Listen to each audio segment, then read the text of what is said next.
to another Britflicks.com podcast. My name's Stuart Wright, and welcome producer Helen Simmons. Hello. Nice to be here. Indeed. Now, I covered Say Your Prayers on the podcast, 3 years ago now? Yeah. And I'm guessing you're still, just to give people some context, I'm guessing you're still buzzing off a world premiere at Venice for HOARD. Yes, that was fun. Well, we've got you on to talk about 3 films that have impacted everything adult life, but we've also got you on to talk about some research you've undertook, looking at the connection between short film festival success and how it does or doesn't impact on any longer term success in terms of directing longer form films. I guess where we should start is where does that start for you? What instigated it? What did you take on what did you do as far as research to look into this? Well, I suppose over the years I've gradually been assembling in my head, tens, hundreds of stories of people I've met and figuring out, okay, this is where they've got to, this is where they are, watching their careers grow and knowing where they've started. And there was, I can't remember what triggered it a few months ago, but there were some conversations online around the connections between, or there was a lot of talk around short films. And I wondered whether there had ever been a study by, who's the guy, the brilliant film research guy? Stephen Follows. I wondered if he'd ever done anything. And there wasn't anything kind of clearly mapping it out. And I think the more that I've researched since, that's probably because it is slightly chaotic and unpredictable. So what I've tried to do is look into, the markers of awards, I guess. So the BAFTA nominated shorts over the past 10, 15 years. Yeah. Talk to people that know the short film world well. So, the sales agents and distributors of shorts, programmers that I know and filmmakers that I know, and also looking at the films that have come through the public funding model, and then the more commercial models, and out of the UK in the last 15 years, and which features then have been nominated at those festivals, and what was the kind of background of those directors. Predominantly as well, looking at directors more than producers and writers. Okay. So from that research then, what would you say is the good news you've found out? I think the good news and the thing to be heartened by is that there's so many stories of successful feature, and TV, which I didn't dig into so much, but obviously lots of people end up going into TV. Yeah. Directors where they absolutely have not had that Sundance winning short or the Cannes short or the BAFTA winning short. There's a lot of directors who have made fantastic careers, and they haven't done that, and that is not a prerequisite. And I think something that people feel is like they're making a short and feeling that the pressure is on to then hit these targets that will mean that they can then go on and make feature films. And actually it's not necessary in so many cases. For 10, obviously the model is always changing and the funders are always changing and the people that are making those decisions are changing, but that's not the case a long time ago and now, in terms of, debut features I know are shooting right this minute. A lot of those filmmakers have not gone to those places with those shorts. So does that mean they've not made shorts, or does that mean they've made shorts as part of their learning, but not had to get them nominated or shown at the big festivals? There seems to be that some of the trends that I've seen, like having a big body of work. So maybe putting lots of shorts online, making lots of smaller shorts or performance pieces or whatever it might be that show your work, but maybe they don't go to those major festivals. That can be a route. Or similarly in the music video or commercial space, directors who have been really prolific there, and they have a body of work that is slightly different, and then they're transitioning to the feature. So they have made work, but they've not been at those A-list festivals. Or other debut filmmakers. I mean, even Luna, who we just did HOARD with, the Venice film. She's done 2 short films, and that's it. And they went to LFF and a couple of other places, but they didn't do. I think probably also because of the money behind the film and how many festivals you can pay to submit to and all those things.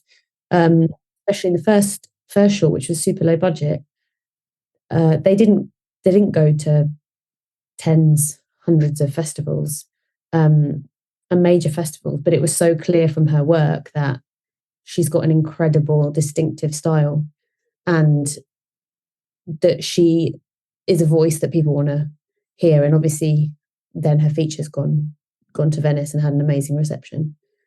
So I think there obviously has to be work in place before you get that feature to demonstrate that you've got a voice that people are excited by. But it isn't necessarily for quite a lot of filmmakers. It's not necessarily that very traditional shorts route. Yeah, I spoke to John McLean on the podcast when Slow West came out, and certainly he was noticed, for want of a better expression, because of his music videos and his film experimentation, and it was because it was available online, and I think it's Fassbender. I think he talks about Fassbender's management company found him, and said, and that led to a conversation, which then led to making a short with Fassbender, which then led to Slow West. I mean, I'm sure it wasn't as simple as those steps, but those are the basic steps between the bit before you make a feature film and the bit when you've got to make one.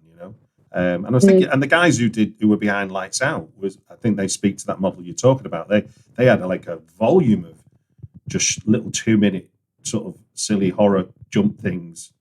But obviously, once you've got a body, and the guys, the guys who did Talk to Me were similar. They built up a big following on YouTube and with their horror videos, and there's lots of different ways in there actually, and I think that financiers are becoming more excited by, in a way that maybe they were before, and then there was a period where they weren't, and now it's coming back. With those kind of positive examples where the need for feature premiere festival success with a short film to therefore get a feature film success, did you see any difference between, say, where short films are funded by the public bodies, say?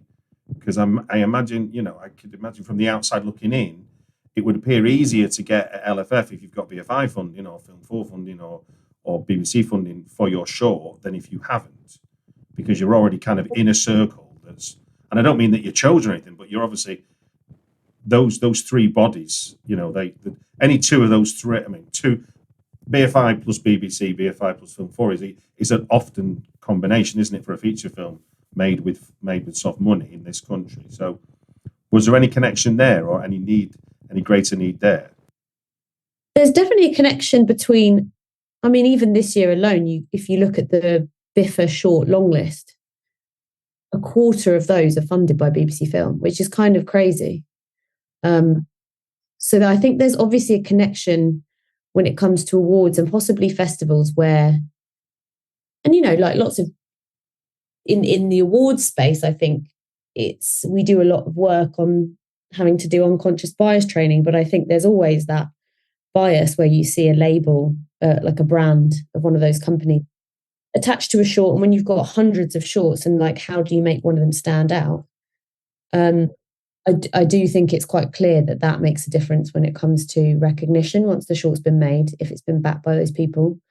I think BFI Network gives funding to a lot more shorts, so maybe the impact is slightly lessened there, but Film 4 and BBC obviously don't fund that many, and I think but then equally there are examples. I think this is the main takeaway. There's always exceptions to all the rules. There are examples of shorts that have been funded by them and they haven't gone anywhere. They haven't gone to any major festivals, and they haven't made that much noise at all. But it definitely feels like in the BIFA BAFTA space for shorts, there's a sort of preference towards shorts that are funded by public funders. And I guess that feeds the loop of, well, the short's done well, and so they want to back the feature. But I would say as a rule, and in terms of how development works, most of those funders wouldn't fund a short without already having the intention to do the feature. So it's kind of a skewed, it's almost like working backwards from them. They want to develop the features, they've done the short, as opposed to the other way around. Do you see what I mean? Yeah. Well, it's kind of back. It's kind of they're interested in the longer term to start with, in some instances, rather than just simply here's a one-off interaction where you need some money to make a film. It's like there's a macro decision being made as well as a micro one, isn't there? In terms of and that can be skewed, can't it? Because there can be people who just get because they've got an interesting short idea, and but I suppose as a body they have to be seen as being a catalyst for careers as well as a catalyst for industry. And, their funding remits are different because BFI Network, it's very much, we have this allocated pot of money in different regions and we're going to give it to X number of films. And that's the remit. There is nothing further than that. It's just to get these filmmakers the money to make their films. Whereas for BBC and Film 4, they're not going to see a return on that money. So it's always with the intention of it being a test run or a further development of directing skills in order to make the feature that's probably already in development. So I think it's maybe before there are occasions, but it's quite rare that they would ever commit to funding a short without having a very strong or already established intention to do a feature, which I think people don't realize until they get into having those conversations. And it's quite clear that they wouldn't just fund a short for the sake of it. There's always got to be a longer term relationship and plan in place. And in a way that mirrors how most relationships work in film anyway, don't they? In a way, it's like we don't just go out to the shop and get ourselves a filmmaker, do we? We end up having to build a relationship that can't just start with a project. It has to be a relationship you want to understand whether you're going to do something with them. Before we get on to the negatives, I'd like to ask you what was you would have entered into this research with a perception. So what was your biggest surprise that went against your perceptions as to what you thought you might find out when you started to pay closer attention? Biggest surprise, I suppose, and I heard this from someone quite early on when I did a tweet about it, that interestingly, often the shorts that have screened at the most festivals, like quantity of festivals, and also sometimes have, got to BAFTA Oscar level. There's often a really, really long gap or actually never a feature for that director. There's not an instant, you might assume, oh, well, if you've won the best short BAFTA, you're going to get your feature going within 18 months. And that's actually quite rare. There's often really long gaps. And I don't know why that is, because I haven't spoken to those filmmakers, but it perhaps has suggested that sometimes there's a disconnect between what the feature space wants and what does well on a short circuit. And I could get into that a bit more in terms of what I've seen with genre as well. So, please do. Well, there's a certain, I think comedy is a really interesting space. And I talk a lot to directors who want to make more commercial comedy, rom-com or whatever fare. And it's quite hard to get those films away in this country. And there definitely seems to be quite a big disconnect between festivals and things there and then what you're allowed to do or what you can get away in the feature space. So I think most festivals will always have quite a strong crop of comedy shorts. And, there's directors who can really build a profile from doing those films. But I think then it becomes much harder to translate that to features because there's less space to develop those films as a director. Because that space in terms of most of the development funding available is more interested in the authored personal stuff, which comedy obviously can be, but more often than not, it's just focused on entertaining. And so I think in a way, it's obviously great to have your work recognized, but I think it's proven more effective for directors that make those kinds of shorts to get into TV off the back of them than film. And there's so many brilliant like directors that you could think of that we all know well who have done great genre shorts, you know, like an Alice Seabright or Kate Herron, or, you know, there's lots of people whose work we will now know, but that's mainly because they've gone from having really successful shorts to the TV space and then carved a name for themselves in TV. And I'm sure they will come back to film. But has been interesting to see time and time again successful shorts that are comedy or genre. Yeah, I mean, I'm thinking like what's he called, Jamie Childs, who's got like a huge, you know, evidence of body of high-end TV work. And only last year did he finally do his first ever feature film. Yeah. You know, so it's kind of, but I'm guessing before the TV there would have been the shorts. Yeah. I imagine so. But I suppose if comedy's one genre, then I'm guessing, I mean, horror, which is something I'm a bit more familiar with in terms of the kind of cause and effect. Now you're less likely to see maybe a balls to the wall horror short at an A-list festival, but certainly your kind of B-list, your Fantastic Fest, your Fright Fest, your Sitges, a reputation there with a short film as a director. While it won't be like you described before, it won't lead to overnight success, but there is evidence. I mean, my favourite one recently, where like Paul McAvoy was talking about when he got the first short film from Lee Cronin, who did Evil Dead Rise this year. You know, that was while you couldn't say that choosing that short led to that feature, but certainly it's part of the journey, isn't it? Yes. And I think actually, you know, horror is such a sort of specific space. And again, I think interesting here because we don't make that many straight horror films.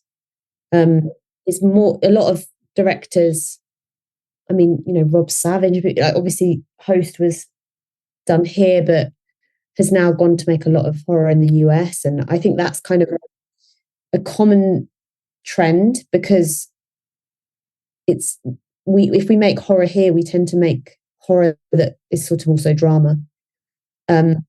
And so there's that interesting like hybrid, and I think shorts that are a combination, sort of, there's definitely lots of examples of filmmakers where, you know, like a Rose Glass or someone where the first feature was horror, but the shorts haven't been out and out horror. The kind of more nuanced horror space, I suppose, can have crossover. And then there's also the whole, I mean, the good thing about horror as a genre is there's so many dedicated festivals. But it's the path from there to making the debut in the UK in particular is harder. And the route that seems to be tried and tested, but is more international, is building this kind of cult following, I suppose, online, or making a cult horror short online. Yeah, I mean, I know one director who did a Vimeo one where it ended up being selected as the Vimeo Film of the Month, and that led to him getting management in the US as a straight. So it didn't lead to the feature, but certainly it was one of the big building blocks that led to his feature. You know, so it's like there is. And that makes it sound like that can happen to everybody, but it's just the fact that it can happen, which is just the same as you can direct a feature. That can happen, but there's no, I guess, listening to what you're saying, I guess there is, what you found is there is no A to B to C in a way. No. There just is evidence that there are films that go to big festivals and they become feature film directors as much as there are. But there's also a lot of shorts that go to the big festivals and then the feature doesn't get made or the feature isn't successful. Obviously, there's a lot of, you can trace back a sort of a Lynn Ramsey or a Martin McDonagh or whatever to their Oscar-winning shorts years ago. But actually, they were really, really rare. If you look back over the years at the shorts, that there's normally in every year, there's probably one name that you'd recognise. So you're talking of the like thousands of shorts that were condensed into whatever are picked for awards each year. It's actually quite a small percentage. It's normally like a 1 out of 5 that would you'd still know about I them. feel like I'm asking your advice here, but like just thinking of your view as a producer as well as someone that's done this research then. So is there as much of a risk for someone trying to progress their career as a director in just making a feature film that might just get them to learn what they can do, as that could lead to as much success as trying to do a short? You know, there's no rhyme or reason why one would be more beneficial than the other, apart from maybe time and cost. Yeah, I mean, the cost, because I started out making a micro budget feature at a time when that was quite, that was the time when there was Black Pond, and, that was kind of people doing what Down Terrace had done. And, you had schemes like Microwave where you make features for 100 grand, which I think now feels quite unthinkable. Although, All My Friends Hate Me was a feature that was made for it was more than that, I think, but it was, micro budget. And that did incredibly well. Went to Tribeca in London, and it's, almost definitely is going to have made a career for those filmmakers. So I think, looking back, I'm really glad that we made a feature for what some people would make a short for, because it definitely gave so many of us, HODs included, like a career afterwards.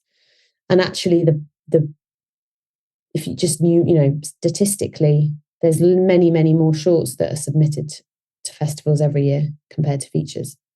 So yeah, I guess statistically you have a greater chance of breaking through because there just aren't as many features. But and if you look at a lot of big directors, people will often talk about their first. I think there was a conversation about this with Greta Gerwig recently in Barbie. It was like everyone just talks about the films that everyone knows, but there's also one before that no one talks about.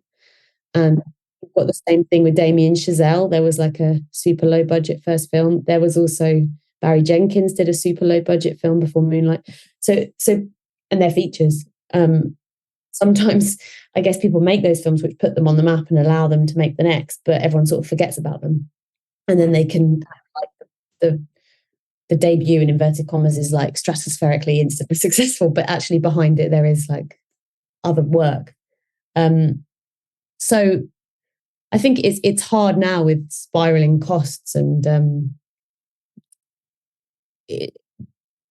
on the one hand, but I guess you could probably also, I'm sure filmmakers who started out and could only shoot on film would say, well, now you could shoot it on your phone, kind of thing. So I see that there's two sides to it, but I think there's definitely an interesting route in doing a micro budget feature straight out the gate. But you obviously, it's much longer, it's much bigger endeavor. You've really got to be sure that you can pull it off so that it stands out. But if you make a good one, your chances are probably greater of standing out compared to shorts where there's thousands of brilliant shorts, but yeah, it's luck. And then I suppose, so finally then, before we move on to the three films, so what would you say was the negative findings of your research? What did you find discouraging about the relationship between short film success and feature film success in festival terms? There's definitely quite a lot of clear, if there's somebody famous in a short, or it's directed by somebody famous, or the child of somebody famous, like there's definitely those films seem to get a bit more attention, whether they're better or not. I think it is really random. I think what's quite depressing is that actually a lot of successful shorts don't lead to successful features careers. So on the one hand, I think that's like encouraging, because it's like you don't need to stress about having this insane success with your first short or whatever. But by the same token, you could do 2 or 3 brilliant shorts and get a lot of success and not manage to translate that to a features career. I guess also from conversations I've had, because this is what you can't see from just researching it, is there is an element of it being a numbers game. And I think even some of the most successful shorts, you talk to the producers or the directors and you ask, how many did you apply to?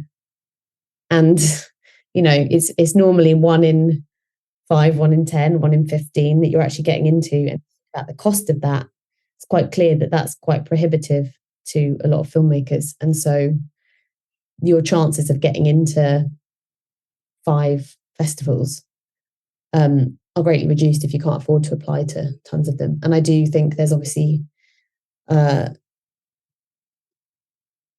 possibly the reasons why the ones that have more profile anyway get into the festivals easier is because they might know more people there anyway. And again, that's not part of my research. That's just the conjecture because I know how the industry works. But cost is so clear, and I've spoken to quite a lot of producers of shorts and just said how many, knowing where they've got into, how many did you apply to? And it's a huge number. And there's also the politics of the small p, isn't there? Because you could get accepted at one, and that might not be the highest up the chain that you want to be in. And do you say yeah, or do you wait and see if you don't? And that's I don't know what the gamble. I've never been in that position, but I know that could be a gamble, couldn't it, for a filmmaker that they might have a B-list festival that wants to premiere their short, and then they're going, no, but we're waiting on Tribeca or waiting on Cannes or whatever. I would say the one good thing about shorts and the premiere thing is that most programmers are not too fussed. I mean, maybe they just say that, but even Sundance and stuff don't require a world premiere or even a North American premiere, and it's becoming much. I don't think it's so important. Like it's a cool thing to say. Obviously, if your timings line up and you can do your world premiere at Tribeca, then fantastic. But it's not this, like, there is insane importance attached to where those premieres are in Featureland, and people really will not program you if you can't give them the premiere they need. So there it is, like, super essential. But in shorts, most programmers, at least on the face of it, say that that's not going to be the deciding factor. They're not so precious about it. And I don't think, me as a producer, I don't really care where someone's short's premiered. It's more interesting to see where it's gone. But even then, it's more whether I like it. But in terms of premiere status, I don't think people should agonize too much about holding out for better ones. If you've got one on the table, take it. And often, actually, you'll then get more interest because they've seen it's gone to other places. No, and that's encouraging to hear. I think that's a bit of an urban myth, maybe what I've unpacked there, that maybe is worth people hearing, to be honest with you. Thank you for sharing that about your journey and delve into the relationship between short films and whether that led to any long-form directed success. Now we're going to talk about 3 films that have impacted everything in your adult life. Great. I guess one last thing before we get into it, I should just ask, is there anything else that you wanted to say that of your findings that you've not been able to cover so far? The encouraging thing is that often if you look back, you can see that it does just take a long time. And it's a slow process. I mean, I was looking back at, say, BIFA nominated shorts. And, you've got, just thinking about films out this year, 2012, Mahalia Bellows' short Volume was there. She's just directed her debut film, The End We Start, Jodie Comer. Kibwe Tavares was the following year with Jonah. He's just done The Kitchen. Nick Rowland the year after that with Slap. So you can sort of see the journey of directors where they have had the success, but also see that it does take time, and really nothing is overnight. And there are the odd stories where it feels like it's all happened very quickly. But I think those people are also building on other work in the industry or relationships or careers. Or sometimes it's just a fluke. Yeah, they do exist. They do exist, but there's also often other factors. And then I think, again, like, it must be a persistence thing.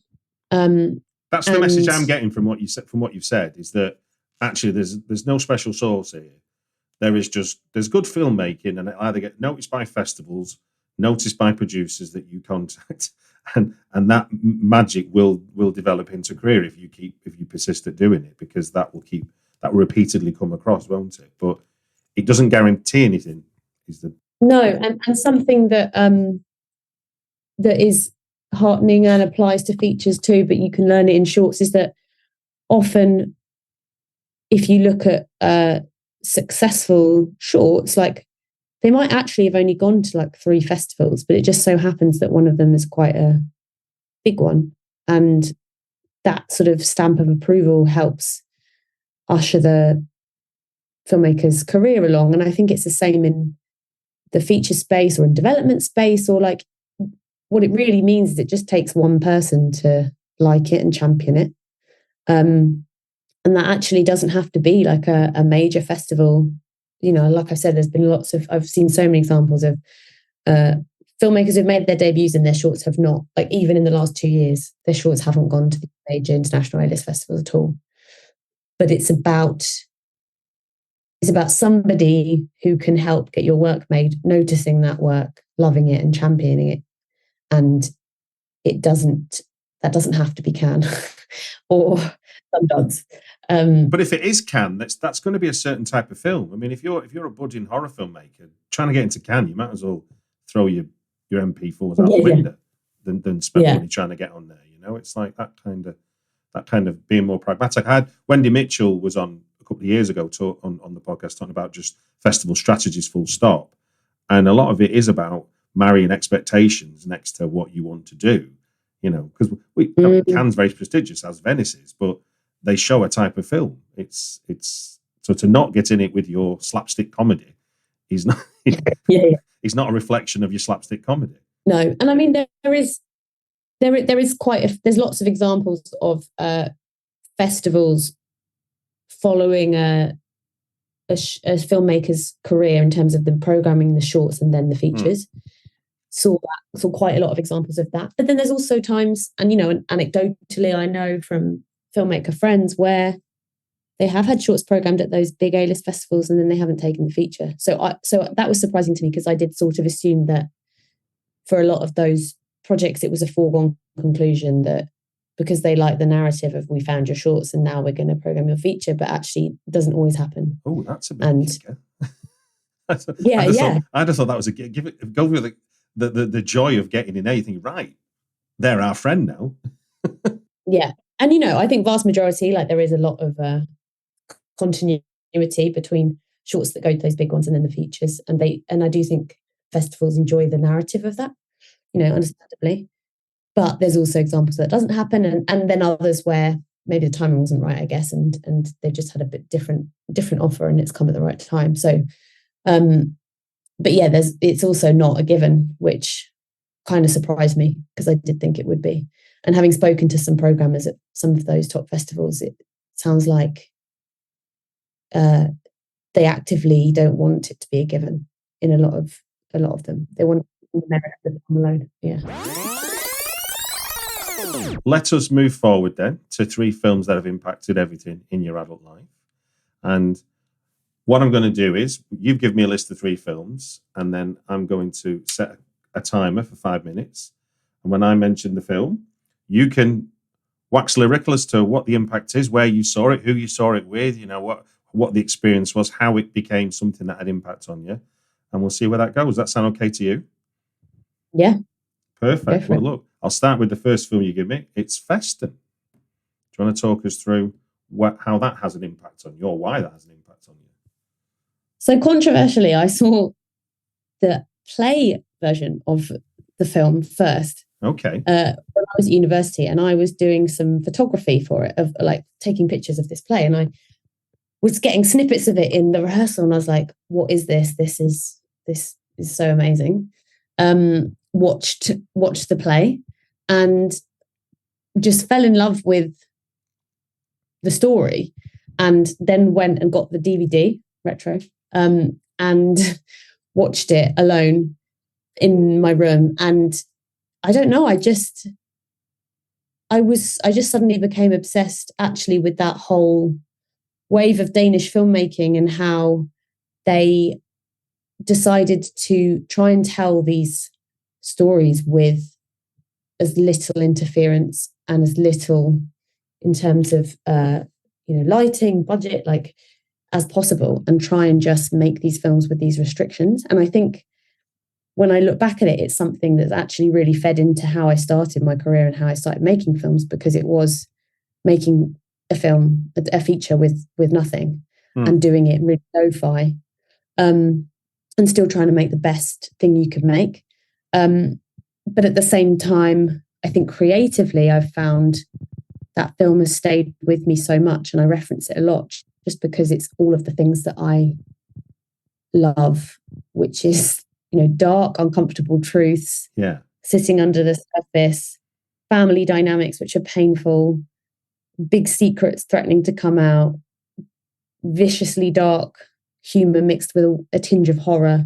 I guess it was my first sort of real experience when I was on the cusp of adulthood of a kind of social horror genre.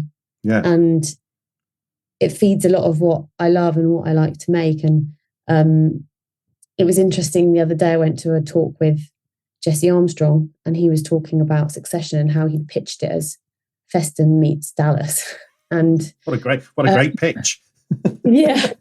And I was like, this is why Succession is my favorite TV show. There's this sort of continuity thread of certain type of story and dynamic that I find endlessly fascinating. And FESTEN was the first moment, I think, that I saw that, recognized it, and understood it, and decided that it was a kind of a genre of its own that I loved. A friend of mine calls it emotional horror.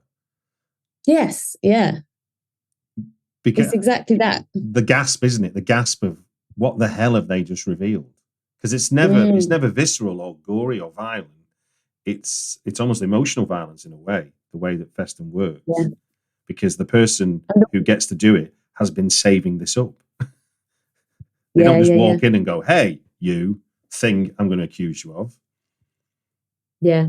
And also just, I think, in the beauty of that film is in so many tiny moments of, all of the different dynamics between the group, whether it's racial or gendered or, class hierarchies. It's the way that is written in tiny little, often unspoken moments. Or sometimes really, cutting dialogue. But I just think it's a genius film, and it's one of the first that made me want to make films. And very embarrassingly, when I just left university and I had been involved in a film festival, and I'd got to know another amazing Danish director. She put me in touch with Thomas Vinterberg, and really? And I was desperately convinced that I wanted to do a remake of it, which now I think maybe is unnecessary, having seen a lot of Hollywood remakes of European cinema.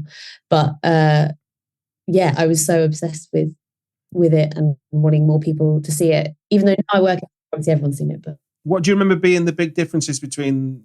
I mean, it's weird. It's interesting to see it stage play first, then the film, because obviously you've got much of what to expect. You already know, but what elevated it in terms, or not in that case, maybe what elevated it for you from the stage to the film? What did they do so differently, or what does film do differently that stage doesn't? I mean, I think I always I'm a much bigger fan of film than I am theatre. That's just a natural preference. And obviously the stage version is in English. And I don't know, I don't think you got the sort of creeping dread. And I guess also the very interesting handheld way that it was shot, and the time's up. Time's up. Well, look, let us get into your second choice, which is The Parent Trap. Do you want to talk us through which version it is first, and why? Yes, slight change in tone. It's the Nancy Meyers version with Lindsay Lohan. Okay.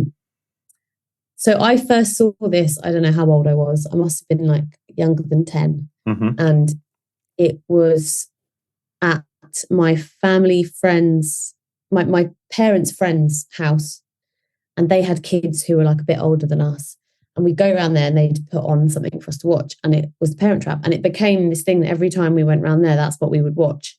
And I just completely fell in love with it, and it became the film that over the years I would just always revisit. And even now I revisit, and my daughter watches it and, you know, plays along with it and likes to recreate the scenes, and she's only like 3.5. She always goes on guard, or like trying to, you know, was it singing Bad to the Bone? And I think it's, for me, it's kind of like, if FESTEN's one side of my film personality, Parent Trap is the other, in that I either want something that's really going to unsettle me and like explore the darkness lurking beneath, or I want something that is like a warm bath, and that is, you know, recitable, and that you can just go back to again and again and again. And I think it sort of epitomizes that. And, you know, it's a mixture of actually being quite romantic, but also like a bit of I mean, obviously they're sisters, but like a buddy film and a comedy, and something that anyone of any age can watch and enjoy. And actually, the more I watch it, the more I appreciate the craft, and the just that actually it's like just a fantastic film, and I wish we made more films like that now. And I mean, I know literally the words to every scene. I know. Really? I'm obsessed with any sort of, you know, there's occasionally like a TikTok. I saw quite a lot of Halloween costumes on TikTok this year from Parent Trap. There's loads of merch on Etsy. There's like tweets that will go viral every now and then. But yeah, it's one of those films that I'm so emotionally attached to. I guess a combination of it being a film that I loved when I was younger, but also one that stood the test of time and is just so feel good and fun, and still, yeah, incredibly well made, and the jokes still land. I was going to say, so what are some of the craft things that you appreciate now that obviously you wouldn't have done as a kid? That you know, with these repeat watches, and you obviously now as a producer, what are you seeing in the craft of the film that you think is, you know, to be applauded? I mean, like, it's beautifully shot. It's the performances are amazing, and there's like real chemistry between, you know, their mum and dad. The scenes where she's really leaning into like the physical comedy, when they've like put loads of tricks, and, you know, they've pranked the hut, and the way that plays out, the amazing performances that she's managed to get from kids. And I still think this, like, for Lindsay Lohan to have done both those roles at that age is a phenomenal feat that's underappreciated. And the soundtrack is incredible. What's a favourite off the soundtrack then? Oh my God, literally all of them. I mean, Bad to the Bone, classic. It's LOVE, you know, the L is for the way you look at me. God, there's so many, and like so many. I'm not as familiar with this film as you are, remember. No, clearly. But I don't know if anyone is. It's also like a lot of people like there's an aspirational element to it, like a fantasy element to it. Yeah. You know, down from the idea that you just like meet your long lost sister, twin you never knew about, but also just, you know, that Elizabeth James, this wedding dress designer, and she takes her kid on this fancy tour around London and meets the model, and, you know, like the vineyard, and I like the sort of clashing cultures element of it too, and just that every character feels so fully formed and has their own little subplot. Yeah, I just think it's an iconic film, and there's not a single moment in it that doesn't work, which is rare. So what would be what's a favourite quote in your household then that gets used as a result of you watching this film a lot? Oh God, a favourite quote. I mean, there's obviously the one like, I'm smart and you're not. I have class and you don't. Like, the, you know, where and there's I think I actually do have a tote bag with one of the quotes, which is being young and beautiful isn't a crime level. Time's up. Do you want to finish that thought? No, just that, like, there's a lot of quotes that are obviously just silly and fun, but almost every scene, I think if you wanted to, you could probably pull out a brilliant quote. Right then, for your final choice, again, we're shifting tonally, is Tree of Life. And this is definitely the first time this one's been discussed. Okay, so interestingly, you say about the not revisiting. So this is a film that I've only watched once and I haven't revisited because I don't know, nervous to go back to it. I watched it.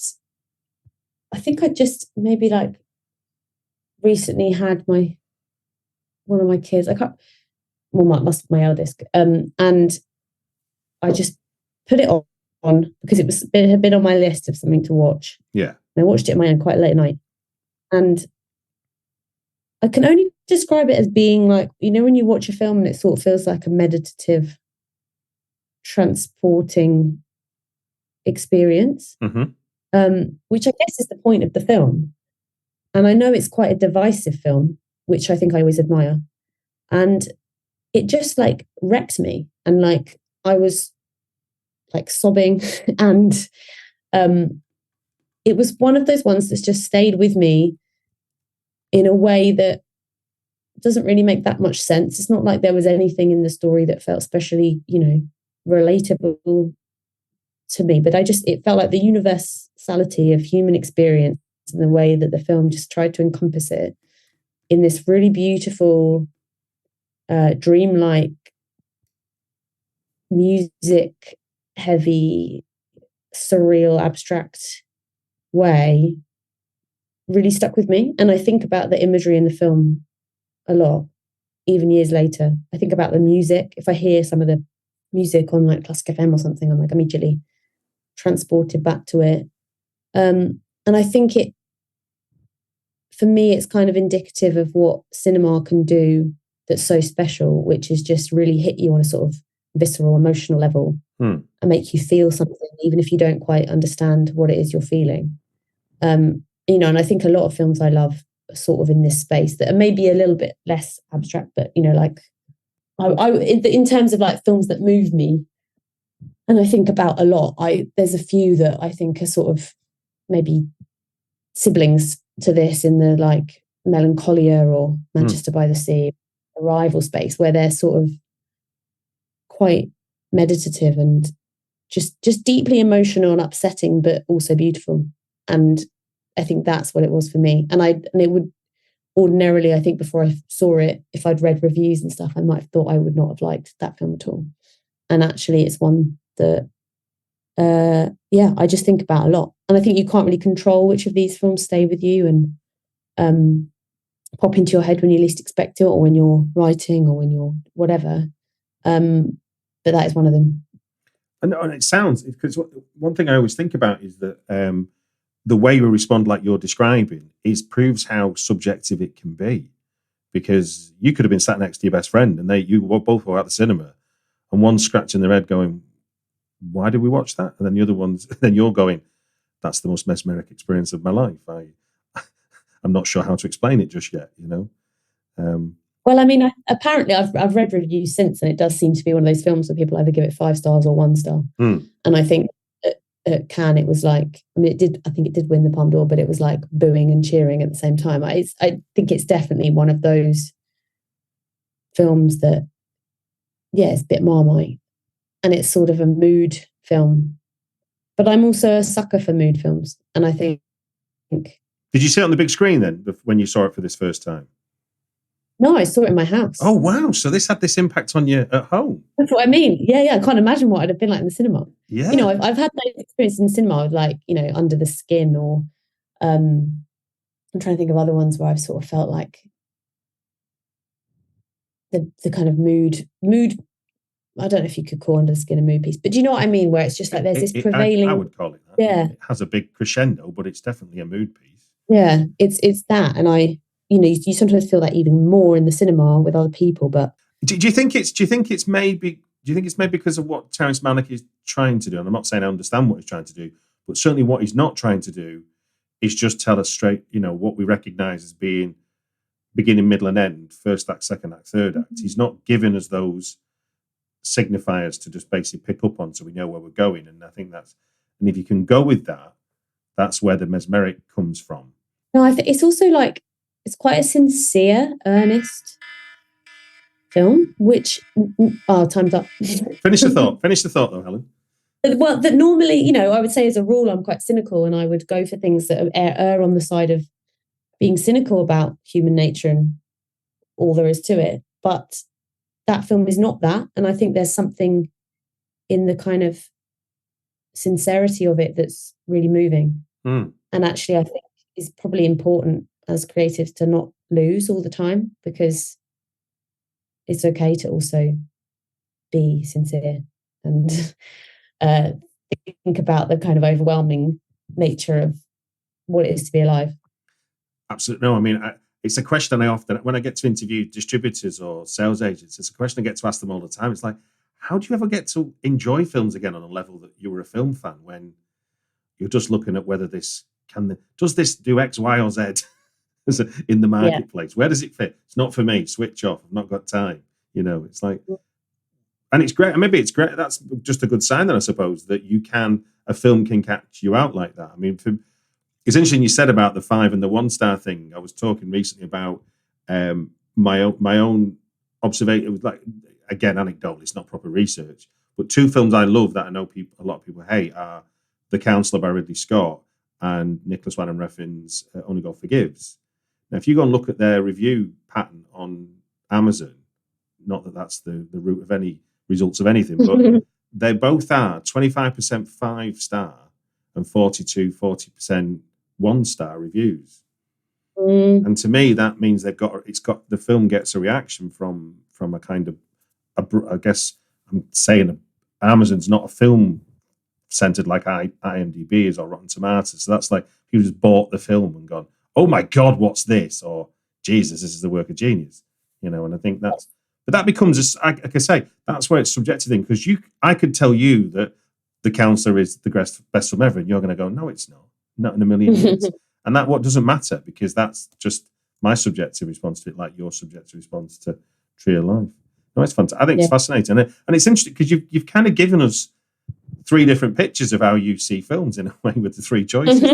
It's kind of a good spread. You've got the kind of, oh my God, this is truly amazing. Then there's the child that can't stop watching something, and now there's something that it's almost like you're liking to admit that it just caught you out and it's got you. Yeah. And I think that's sometimes the best experience, to be just knocked sideways by something. Absolutely. It doesn't happen often enough. So when it happens, embrace it. Well, look, Helen, we have come to the end of your 3 films that have impacted everything in your life. Thank you for sharing your words and thoughts on your research you've done into a relationship or not between short film festival success and feature film success with directors. Before we go, is there anything that you can share about what's going on next for you as a producer? Is there any news that you're happy to share? Or HOARD will be coming out spring next year, and KLOKKENLUIDER you can now watch buy online, and then more stuff shooting, which hopefully we can talk about soon.